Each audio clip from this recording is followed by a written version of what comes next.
Shankar sir এর আগে যা সিনেমা বানিয়েছে সেই নিরিখে দেখতে গেলে যে এটা যে একটা ভীষণ খারাপ সিনেমা এমনটা কিন্তু মোটেও নয়। Hello guys, welcome to reviewers guide. তোমাদের সাথে আমি রৌনক, আমি রিও। আজকে চলে এসেছি নতুন একটা রিভিউ করতে নতুন সিনেমা যেটা বেরিয়েছে, হিন্দুস্তানি 2।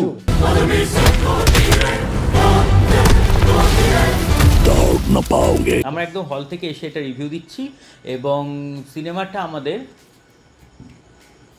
ভালো লেগেছে। খুব ভালো বলবো না, আবার খুব খারাপও বলবো না, এটা মাঝামাঝি কন্ডিশন, মিডিওকার। ফার্স্ট হাফটাতে সিনেমাটা যথেষ্ট ভালো রান করেছে, কারণ সেটা কমেডি দিক থেকে হোক বা এমনি স্টোরি টেলিংয়ের দিক থেকে হোক।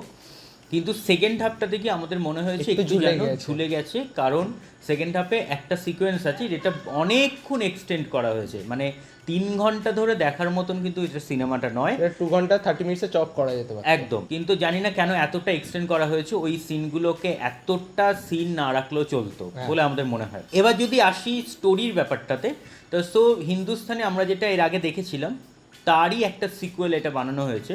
সো সেখানে যে করাপশনের দিকগুলো যেগুলো দেখানো হয়েছিল সেগুলোর হচ্ছে এখানে একটা আবার নতুন করে তার নিউ ভার্সন, একদম মানে জেনজি ভার্সন আনা হয়েছে। সো নিউ জেনারেশনের কাছে করাপশনটা কি লেভেলের বা কি লেভেলে তারা দেখে সেটাকে হচ্ছে এখানে দেখানো হয়েছে। হ্যাঁ, সো সেই দিক থেকে দেখতে গেলে সিনেমাটা কিন্তু মানে এটা কিন্তু মেনলি মাসি সিনেমা যেহেতু নয়, মানে আমরা যেটা সোকল্ড শাহরুখ খান বা সলমান খানের সিনেমা যেরকম আমরা দেখি যে একটা মাস অডিয়েন্সের চাপ থাকে, সেটা কিন্তু এখানে আমরা পাইনি, কারণ হলে মোটামুটি 10 থেকে 12টা লোক ছিল। এই মাস অডিয়েন্স যেহেতু নেই, এটাকে মেনলি বলা যায় তোমাদের একটা ফ্যামিলি অডিয়েন্স সিনেমা, কারণ ফ্যামিলি লোক কিন্তু বেশি ছিল এবং এটা ওয়ান টাইম ওয়াচেবল একটা সিনেমা। ডিটেলস যদি তোমাদের দেখতে হয় তাহলে অবশ্যই তোমাদের হলে গিয়ে নিকটবর্তী সিনেমা হলে গিয়ে দেখো তোমরা, এবং কেমন লাগলো সেটা কিন্তু জানিও। মিউজিকের দিক থেকে আসতে গেলে অনিরুদ্ধ দারুণ কাজ করেছে, BGM আমরা মজা নিয়েছিলাম।